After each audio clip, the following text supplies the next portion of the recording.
Bem-vindo ao Instante Esportivo. Se você é um aficionado por futebol em busca das últimas notícias e destaques do dia, este é o lugar certo para você. Aqui trazemos as atualizações mais frescas e relevantes do mundo do futebol, mantendo você informado sobre tudo o que acontece nos gramados. Não perca, as notícias em tempo real você espera aqui. O Vasco da Gama questiona a intervenção do VAR e a anulação do gol legítimo de Paulinho no confronto deste domingo 27/8 contra o Palmeiras. A discussão esquenta no programa Jogo Aberto após o árbitro demonstrar falta de conclusão na interpretação das regras da FIFA. Chiquito para fazer a pauta do dia, né? A minha análise, porque é o seguinte, eu escutei os meus dois amiguinhos e o Juba de Leão ali também, e constatei o seguinte, que depende muito do protocolo que é o do momento. Mas como assim protocolo do momento? Porque são praticamente duas jogadas. Uma que se iniciou e teve o impedimento e outra que o juiz está a 2 metros do cara que viu quem chutou a bola. Ele fez até assim o juiz, ó. Pode ver. Ele tá pertinho. Na hora que o zagueiro tira, o juiz faz assim, ó. E vê quando cai a bola, ele poderia também ajudar. Se teve erro no protocolo, o erro maior foi da comunicação pífia do juiz com o VAR. Tem uma visão um pouco mais, entre aspas, radical. Pra mim, me preocupa muito um árbitro FIFA, o Wilton Pereira Sampaio e sua equipe, árbitro de Copa do Mundo, não conhecer a regra. Porque é o que a gente fala aqui direto. Nós podemos questionar a regra. Pra mim, essa regra é ridícula, cara. Se o cara tá impedido no começo da jogada, se ele não tivesse impedido ali, se ele não tivesse cabeceado aquela bola, a jogada teria sido completamente diferente, o gol não teria saído, então pra mim tem que anular. Mas se tá na regra, August, tem o protocolo que diz X, o árbitro FIFA, o Wilton Pereira Sampaio e sua equipe precisam seguir a regra. Então tá errado, o gol não tinha que ter sido anulado. Eu vi o lance, Loirão, e aí a interferência da tecnologia, bem anulado, né? Depois do jogo, você acompanhando todos os programas, a opinião dos ex-árbitros e tudo mais, você falou, opa, essa daí eu não conhecia, tô sendo justo aqui e transparente.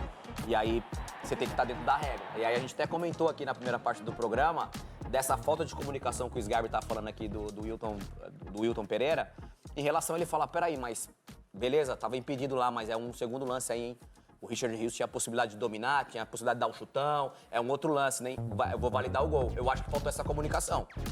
Ouvindo todos os ex-árbitros depois do programa, depois do jogo. Então, eu acho que faltou essa comunicação. Mas sabe quem poderia salvar ele? Independentemente da interferência do VAR. Tá, mas você sabe quem poderia ter salvado aí o lance todo? O Bandeira. Porque o Bandeira tá na mesma linha. Não, só mas que ele foi omisso. Ronaldo. Ele foi omisso. E os Bandeiras hoje são nos jogos por quê? Lógico. Porque ele espera o VAR. Lance difícil. Eles estão esperando o VAR. Ele tá na mesma linha. É um lance difícil, Ronaldo. Ronaldo. Ele tá na mesma linha. É um lance difícil, Ele cara. salva o lance aí, levanta. O lance não é Ele é treinado claro. só pra O isso, lance irmão. não é claro. Ele não dá falta. O Bandeira não dá falta. O Bandeira não tá marcando nem a saída da linha. Ele tá esperando até o VAR. Dudu, depois de sofrer uma torção no joelho direito, realizou exames na segunda-feira que revelaram uma ruptura do ligamento cruzado anterior e uma lesão no menisco. O Palmeiras comunicou a notícia por meio de uma declaração oficial em suas redes sociais, afirmando que o atacante passará por sessões de fisioterapia antes de passar por uma cirurgia nas próximas semanas. O jogador, vestindo a camisa 7, saiu de campo aos 37 minutos do primeiro tempo durante o confronto contra o Vasco. Vocês também sabem. Não sei se a lesão que ele teve na panturrilha foi na mesma perna. Só pra tentar fazer aqui tentar Eu acho que adivinhar foi. mais ou menos o que deve ter acontecido direita. nesse lance. O Dudu é um cara que sempre se cuidou muito, um cara que sempre jogou muitos jogos. Sim. E aí, nessas últimas rodadas, ele estava sendo poupado por causa do lance da panturrilha. E aí, a minha pergunta, o meu questionamento é, pô, será que é a panturrilha direita? Porque aí você começa a focar numa lesão na panturrilha, descuida um pouquinho ali da coxa e tudo mais, porque ele não consegue frear, Ronaldo, eu falei pra Renato, ele freia e ele freia com o peso do corpo na direita e a perna dele vai pra dentro. Ele não Porque o consegue pé frear dele de não frente. escorregou, Denilson. Hã?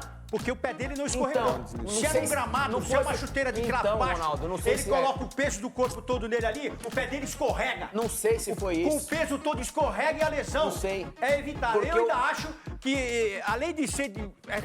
esse gramado é assim, é só você ver em qualquer lugar que tem esse gramado aí. Ele é ruim pra quem até brinca com esse gramado. Porque lesão de coxa, porque você sobrecarrega o peso, ela sobrecarrega a panturrilha, coxa.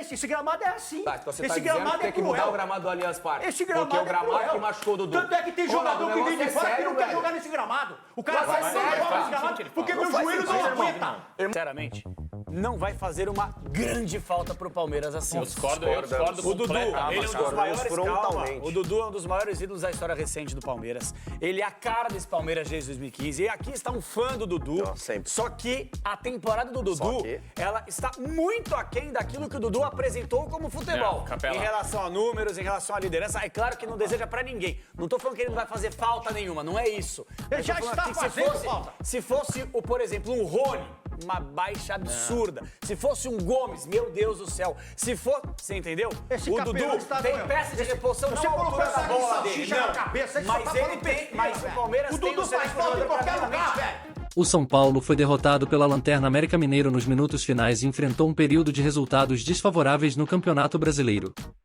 Após esse desfecho, o São Paulo acumula uma sequência de 6 jogos sem vitórias, com 3 derrotas e 3 empates. No torneio, além disso, a equipe continua sem conquistar uma vitória como visitante no Brasileirão, somando 5 empates e 5 derrotas. Engraçado meus amiguinhos assim daqui que só estão disputando o Brasileirão agora, mas enfim. Tem uma questão importante que tem que falar sobre o São Paulo, que é o desempenho... Pedro. Oi? Tá perdendo a potência? A menina das meninas tá de brincadeira. Gente, tem final de Copa do Brasil, decisão Sul-Americana, calma. Só que tem uma questão que tem que ser criticada, que é o desempenho do São Paulo fora de casa e abrir mão do Campeonato Brasileiro. Porque não tem nenhuma garantia de que vai vencer a Copa do Brasil e não tem nenhuma garantia de que vai vencer a Sul-Americana. Se não vencer nenhuma dessas duas competições, fica fora mais uma vez de Libertadores ano que vem, disputando o campeonato com todo respeito mais chato que a Sul-Americana. Então o São Paulo precisa se ligar no Brasileirão pra temporada não ser jogada no lixo em caso de perda de título nas duas competições. O West Ham está pronto para fazer a primeira oferta oficial pelo atacante Yuri Alberto, do Corinthians. Segundo o jornalista Ekrin Konur, os ingleses oferecerão 25 milhões de euros a 132 milhões de reais pelo jogador de 22 anos. Venderia. Ele é bom jogador, é esforçado, mas para aquilo que o Corinthians precisa, ele não tá fazendo aquilo que foi contratado para fazer, que é gol. Não adianta você ter um atacante com o valor que é, e aqui não dá pra gente também ficar falando que ele que é um momento dele, porque não é. O time ficou 11 jogos sem perder, em um momento bom aí, e ele não conseguiu desenvolver. Infelizmente. Então, se eu tenho uma proposta e eu não vou levar prejuízo, eu venderia. Usaria a base, até porque quem tá segurando a barra do time do Corinthians hoje é a base do Corinthians. Jogadores que ninguém via, o Luxemburgo, né, com seu talento, com a sua visão, viu esses jogadores e eu, particularmente, eu venderia. Eu venderia pelo momento. Pô, mas ele é esforçado. Pô, mas ele não foi contratado para ser esforçado, ele foi contratado para fazer gol. Olha aí, ó, Roger Guedes. 73 jogos, 21 gols, 7 assistências, contrato até 31 de dezembro de 2027, Corinthians possui 50% dos direitos e não vai vender ele. Portanto, o São Paulo decide no Morumbi no dia 24 de setembro, partida de ida prevista aí pro dia 17 de setembro no Maracanã, e o São Paulo tendo o jogo de volta, tendo o Morumbi, a sua casa, como a decisão da final da Copa do Brasil desse ano. Craque. Cuidado. O Dorival Júnior ganhar um título seria saboroso. O narigudinho merece. Vai dar São Paulo. E aí, Souza? Por merecimento, até pela minha torcida, tem que dar São Paulo em casa. O time do Flamengo é melhor, né? Individualmente é melhor. Mas tem uma coisa, vou perguntar para a Só que por merecimento, ninguém merece esse título mais do que São Paulo e Dorival Júnior.